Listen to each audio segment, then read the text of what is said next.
Good morning, students. Yes, beta. Today we start our new chapter. That is chapter number 15.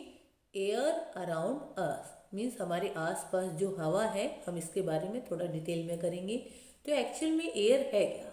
हम कहेंगे air is a mixture of several gases. मतलब air के अंदर बहुत सारी gases जो हैं वो मिक्स हैं. हम इसको वी कैन नॉट सी, हम इसको देख भी नहीं सकते, ना कोई इसकी स्मेल होती है हवा की, ना तो कोई स्मेल होती है, ना ही हम इसको देख सकते हैं. But air is everywhere around us. लेकिन हवा जो है हमारे चारों तरफ जो है प्रेजेंट है. ओके, तो all living thing require air. जितने भी लिविंग बींग्स हैं सभी को हवा की जरूरत होती है.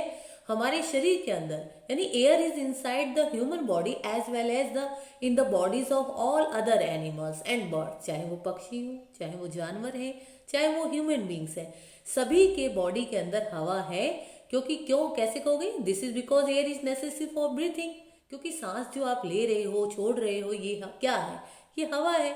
तो हवा हमारे शरीर के अंदर प्रेजेंट है और हमारे लिए ज़रूरी भी है. किस प्रोसेस के लिए ज़रूरी है? It is necessary for the breathing of all living organism.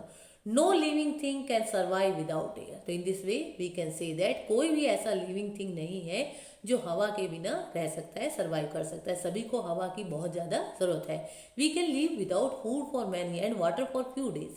यानी कि अगर हम कंपेयर करें तो हमें अगर खाना नहीं मिलता कई दिन, या हमें पानी नहीं मिलता, तो हम सर्वाइव कर सकते हैं. But we can not live for more than a few minutes without air.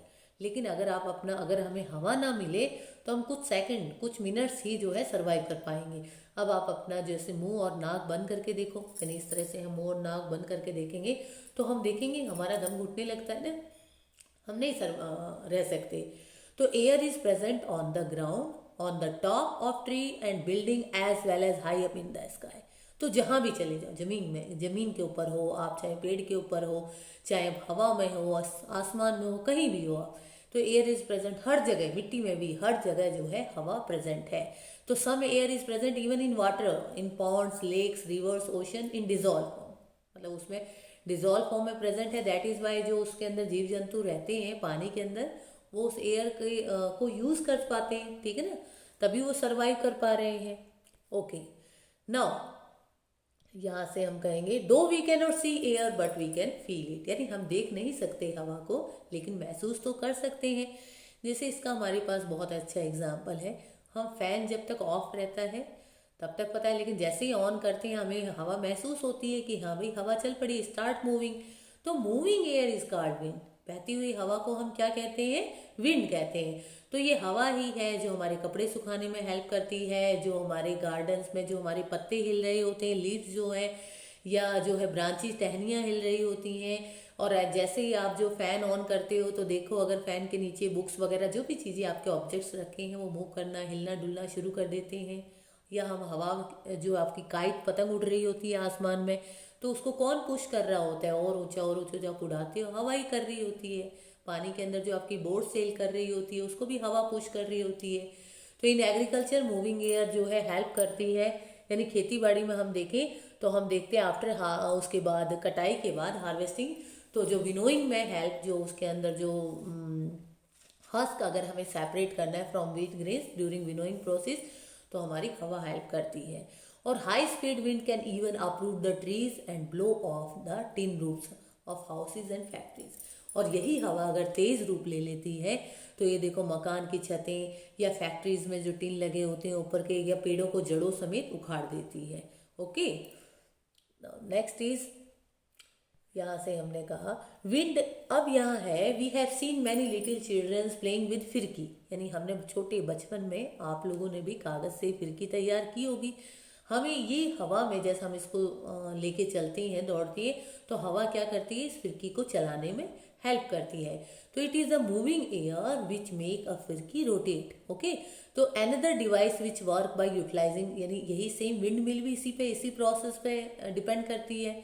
अब ये कहता है एक और डिवाइस जो कि यूटिलाइज की जाती है, जिसमें कि हवा का यूज़ किया जाता है, मूविंग एयर का यूज़ किया जाता है.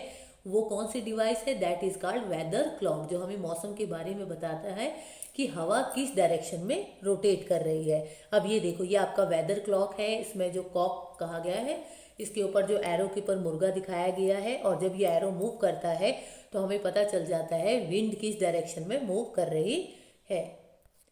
Okay, next topic is that is okay, तो अब हम कहेंगे वेदर क्लॉक क्या होता है। वेदर क्लॉक होता है is a device which show the direction in which the air is moving at a place. यानी विंड जो वेदर क्लॉक है ये एक तरह की डिवाइस है जो हमें ये बताती है कि उस जगह किसी पर्टिकुलर प्लेस पे हवा की डायरेक्शन क्या है, हवा किस डायरेक्शन में ब्लो कर रही है, नॉर्थ से साउथ की ओर चल रही है या ईस्ट से वेस्ट की ओर चल रही है। तो it mainly show the direction of the wind. Okay, हमें दिशा बताता है हवा की, जो वेदर क्लॉक होता है। नाउ अब एयर क्या है, एयर इज ट्रांसपेरेंट। हवा ट्रांसपेरेंट होने के कारण ही हम जो है we can see through it, इसके अंदर से देख पाते हैं। यानी हमें पता है हमारे चारों तरफ हवा है, लेकिन फिर भी हम हर चीज को देख पाते हैं क्योंकि हवा कैसी है, हवा ट्रांसपेरेंट है।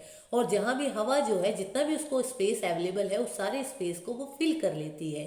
तो हवा जो है गैसियस सब्सटेंस है, तो it can be compressed easily. Okay, जैसे आप फुटबॉल में हवा भर देते हो, टायर्स में हवा भरते हैं, ठीक है, तो इसको कंप्रेस किया जाता है।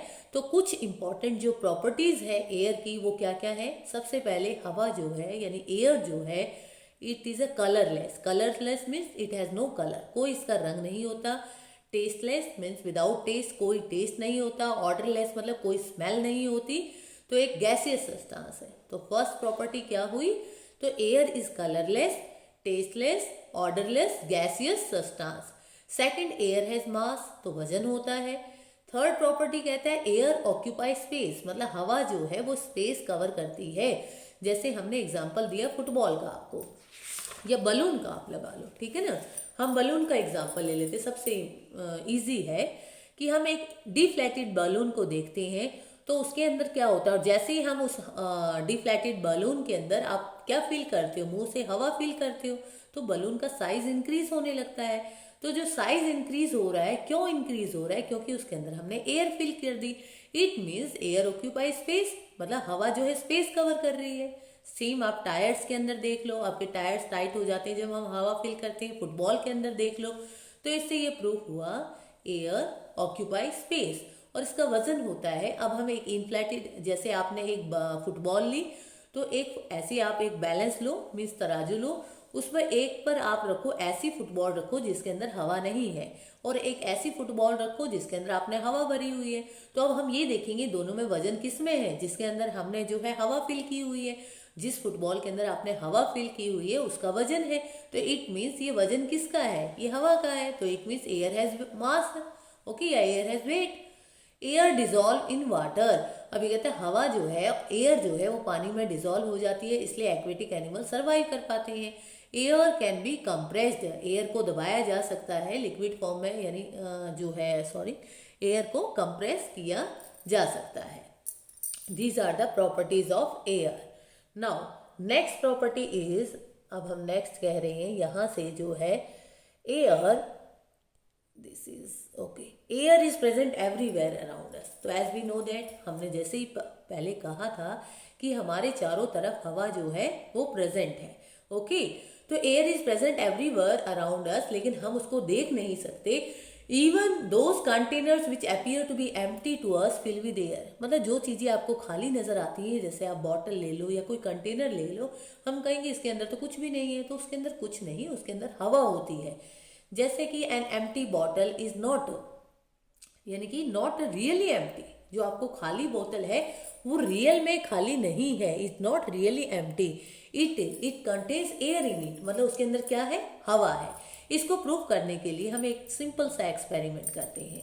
ओके, हमने क्या किया, यहाँ से आप देखो हमने क्या किया, हमने एक बॉटल ली, ओके, हमने खाली बॉटल ली, यहाँ से हमने एक खाली बॉटल ली और उसको ना सीधा जैसे इन्वर्टेड पोजीशन पर उसको पानी के अंदर डिप कर दिया।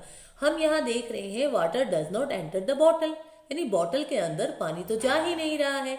उसके पीछे रीजन क्या है, क्योंकि इसके अंदर हवा है, हवा उसको स्पेस प्रोवाइड, हवा ने पूरा स्पेस कवर किया हुआ है। अब हवा को निकलने की जगह है ही नहीं, अगर हवा जो है और पानी को अंदर नहीं आने दे रही। जैसे ही सेकंड केस में हमने देखा, हमने बॉटल को थोड़ा सा टिल्ट किया, मतलब थोड़ा झुकाया, तो हमने देखा हवा को स्पेस मिल गया निकलने के लिए। वो बबल्स की फॉर्म में पानी में से हवा निकल रही है और पानी एंटर कर जा रहा है। तो इट मीन्स एयर, यहाँ देखो air bubbles go out and water enters the bottle. Okay, तो इस एक्टिविटी से हमें क्या प्रूफ हुआ कि a glass bottle which appear to be empty is usually actually filled with air. It means air occupy space. Okay, next topic is atmosphere क्या होता है।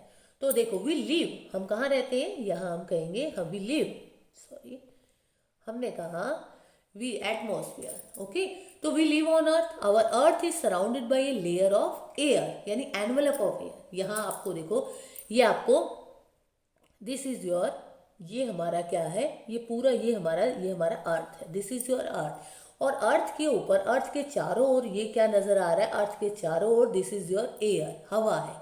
हवा ने, अर्थ के ऊपर हम लोग रहते हैं और चारों ओर हवा ने इस अर्थ को कवर किया हुआ है एक लिफाफे की तरह, एक एनवेलप की तरह या एक ब्लैंकेट की तरह। ओके, तो the envelope of air that surround the earth is called atmosphere.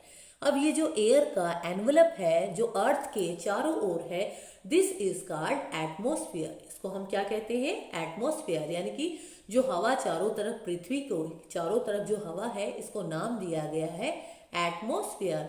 तो we simply define it, the envelope of air that surround the earth is called atmosphere. Okay, और जो एटमॉस्फेयर है यानी ये लेयर जो है एयर की, extend up to many kilometres above the surface of the earth, surface of the earth. यहाँ ये कहते हैं ये जो लेयर है ये काफी दूर तक फैली हुई है, यानी काफी किलोमीटर्स तक है। And we live within the atmosphere of the earth, तो यहाँ we live within this atmosphere of the earth के ऊपर रहते हैं। And atmosphere is essential for life on the earth, यानी एटमोस्फेयर बहुत ज़्यादा ज़रूरी है अगर हमें पृथ्वी पर जीवित रहना है, जीवित है तो एटमोस्फेयर बहुत ज़्यादा ज़रूरी है। Because the air of atmosphere, यानी इस एटमोस्फेयर के अंदर जो ये हवा है ये हमें क्या प्रोवाइड कर रही है, इट प्रोवाइड्स अस, यस बेटा सॉरी, तो ये हमें क्या प्रोवाइड कर रही है, यहाँ से आपको ये यहाँ क्लियर नजर आएगा। तो it provide oxygen gas for breathing by the all living organism including अस, यानी हवा के अंदर जो ये ऑक्सीजन है, ये हमारे जो एयर जो है हमें ये ऑक्सीजन प्रोवाइड कर रही है जो ब्रीथिंग एक्टिविटी के लिए बहुत ही ज़्यादा ज़रूरी है सभी लिविंग ऑर्गेनिजम्स के लिए, इंक्लूडिंग वी आर आल्सो। और जैसे जैसे हम ऊंचाई की ओर बढ़ते हैं, यानी कि as we go higher up in the atmosphere the amount of air become less and less. जैसे जैसे हम ऊंचाई की ओर जाते हैं ये जो हवा है ये हल्की होती, कम होती जाती है, ठीक है ना। and the air at the top of very high mountain is so thin that it does not have enough oxygen for the people to breathe properly। यानी अगर ज़्यादा पहाड़ों की ज़्यादा ऊंचाई पर चले जाते हैं और वहाँ पर इस हवा के अंदर इतनी ऑक्सीजन नहीं है ताकि जो है जो हम ब्रीथ कर सकें, यानी प्रॉपरली ब्रीथ कर सकें जितनी हमें रिक्वायर है। इसलिए वहाँ पर हमें माउंटेनियर्स जो होते हैं वो अपने साथ ऑक्सीजन का सिलेंडर लेकर जाते हैं ताकि वो सर्वाइव कर सके हाई माउंटेन्स के ऊपर भी। ओके, तो ये हमारा टॉपिक था सबसे पहले air around us. In next topic we will discuss the composition of air. Okay बेटा।